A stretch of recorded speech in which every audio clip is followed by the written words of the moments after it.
Have you ever wondered about the brains behind the books that become award winners? Welcome to the Nautilus Book Award Spotlight on the Kanavos Show in partnership with Nautilus, Better Books for a Better World. We showcase winners in 34 categories from green living and sustainability to mind-body practices.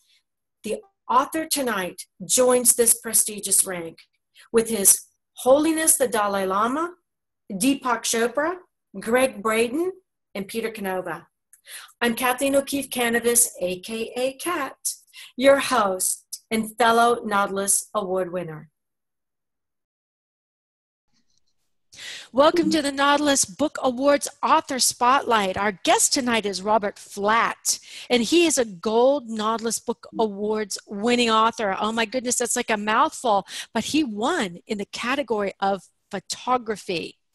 Now, Healing Art, Don't Let Anything Ruin Your Day by Bright Sky Press is a Gold Award winner in photography.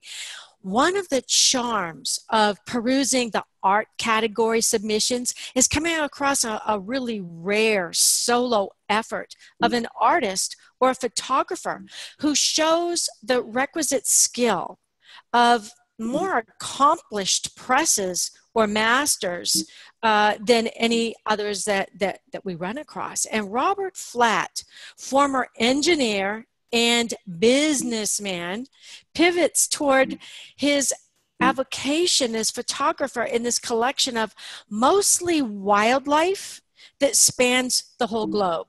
And close-ups appear to be his forte, especially with birds. So as rare as the hummingbird in flight and as resilient as the post-hurricane Cooper's hawk, both of these are captured within this category. Flatt aims for the positive in the simple beauty of life as we know it, but rarely get to see it with his clarity. Welcome to the show, Robert. It's good to be here, Kat. Thank you for having me. I discovered I had Parkinson's disease in 1999. I may stutter a little bit today. Y'all kind of bear with me. It's Parkinson's disease that brought back my childhood stuttering. I started my crazy passion to become a photographer when I retired in 2004. I enjoy using my camera and Photoshop to paint pictures of birds flying and bees buzzing, dragonflies basking in the sun.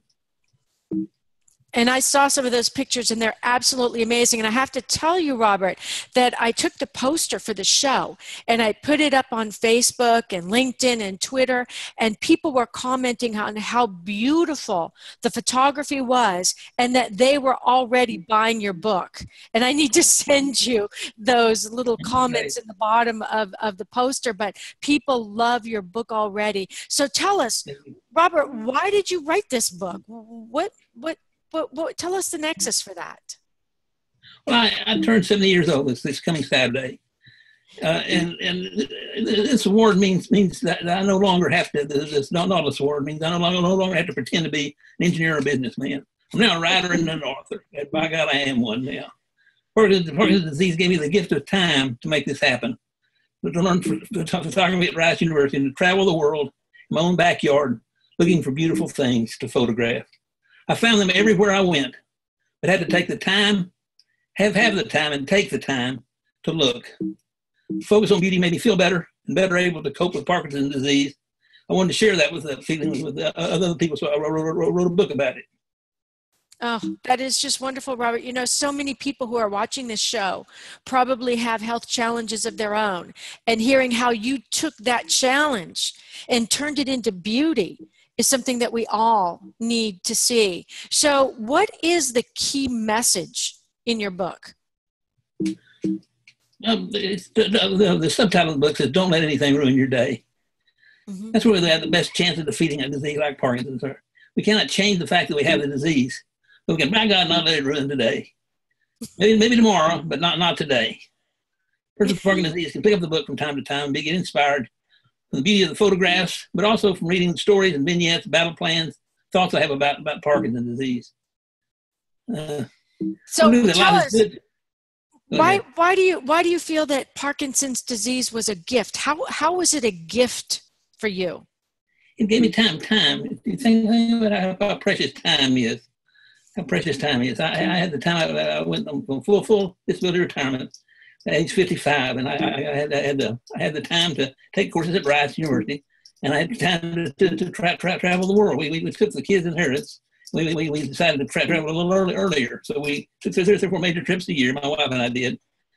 I bought the best camera I could find, and then I learned to use it, and I took pictures. Mm-hmm. So what is your take on life? With all the pictures that you've taken of life, what is your take on life?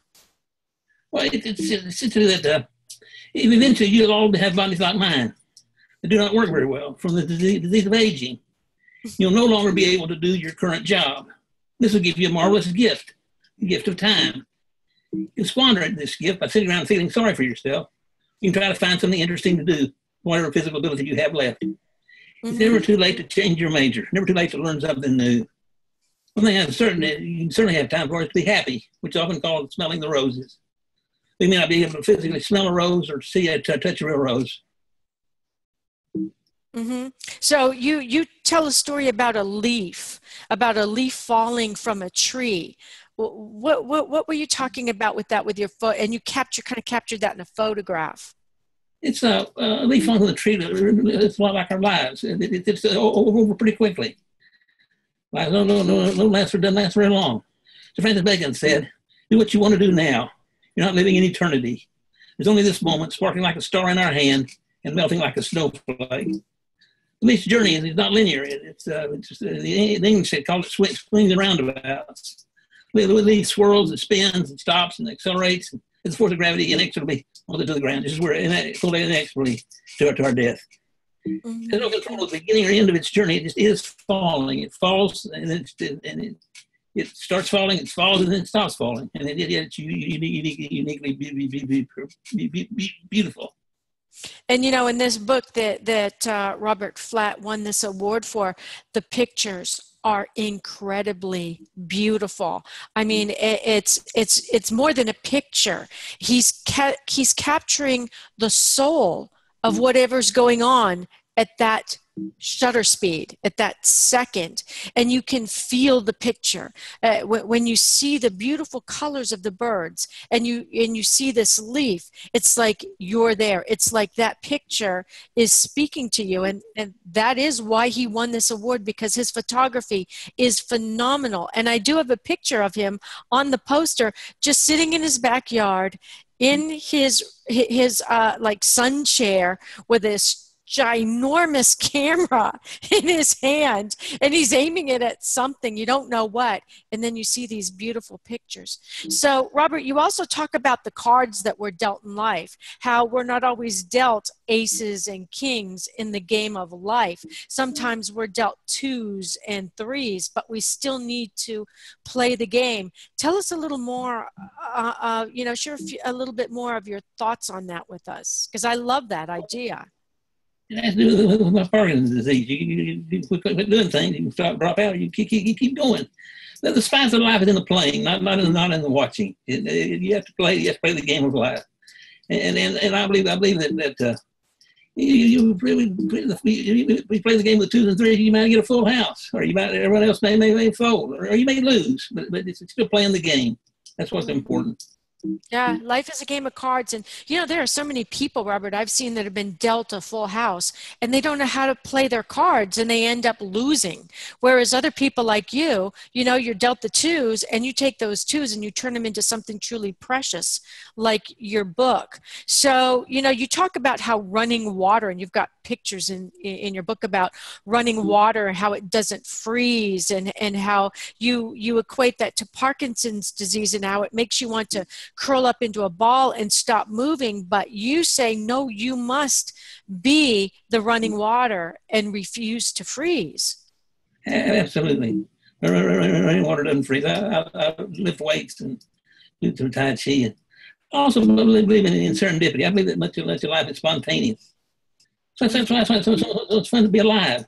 You never know what's going to happen next, especially if you're a photographer. I was down on Galveston Beach a while back, and this big 5 foot tall blue heron landed right beside me. I'm talking about 3 feet from me. He was too close for me to take a picture of him. He was inside my focal length of my camera. Scared me to death. And that's the joy of life. It's spontaneous.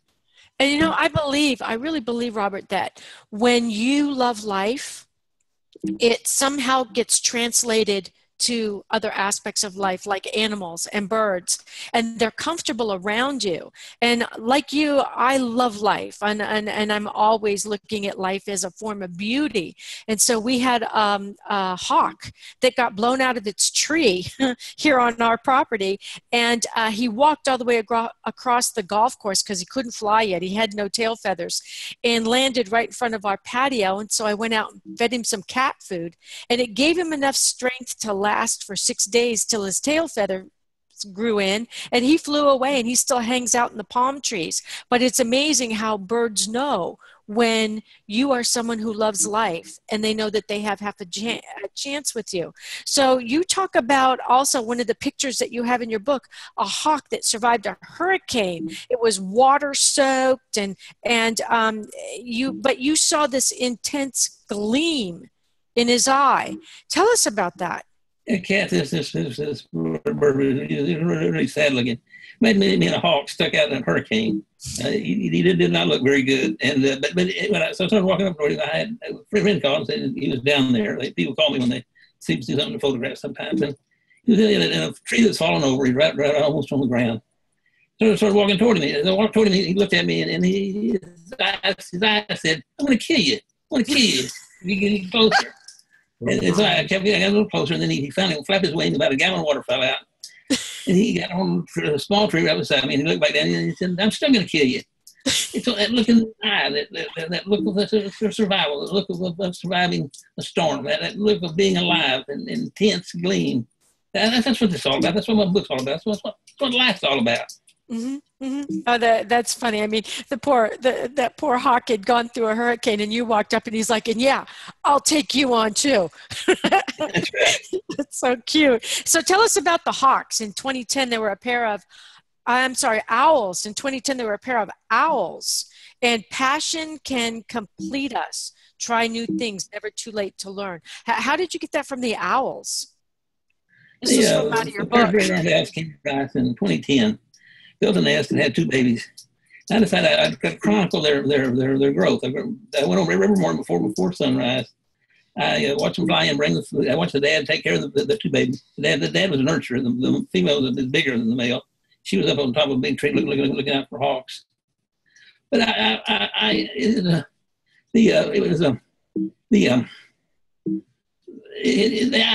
had a special love for the owls. It was almost a spiritual experience, watching raise the babies and passion getting impel us to do new things. I was so enthused about the owls. I decided I needed to write a book about it.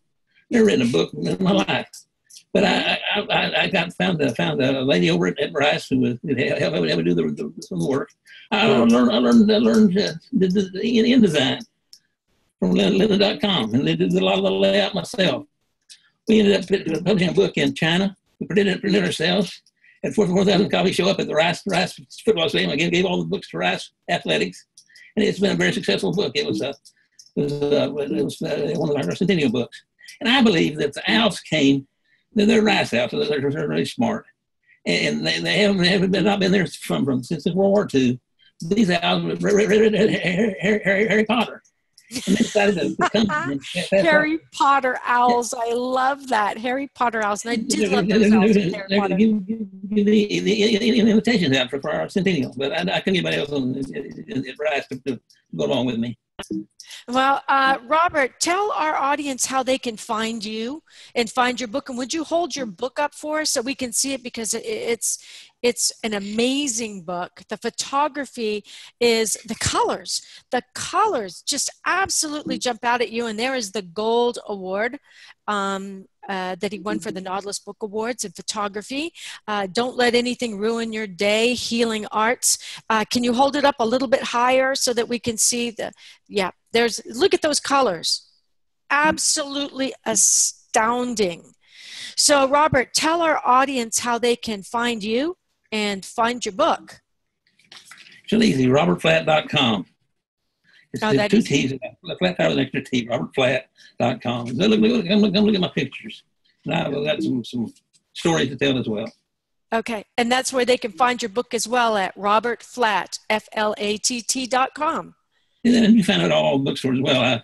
My publisher sells them at bookstores. I've got a stash of books I sell myself as well. And just see your publisher, I had that written down here somewhere. Your publisher is Bright Sky Publishing. So if you'd like to see some incredible photography, and like I said, on the Facebook pages where I posted the poster for this show, they're already buying your book, and they were commenting and saying they could not believe the beauty in the pictures. That's Healing Art. Don't Let Anything Ruin Your Day by Bright Sky Press. Thank you so much, Robert, for coming on this show with us today and sharing your wonderful stories. And we look forward to doing more interviews with you about your photography. Thank you, Ken. Thank you for all the kind words you said about my art. I show people things they can't see for themselves. I tell stories about life and about the way the birds do, and it's really very rewarding. And so thank you for your kind comments about my work. You are so welcome. So everybody, tune in again next Tuesday night when we'll have another guest. And until then, have a great week. Good night, everyone. Good night. Thank you for joining us on the Nautilus Book Award Spotlight. The show can be downloaded on the website katkanavisshow.com.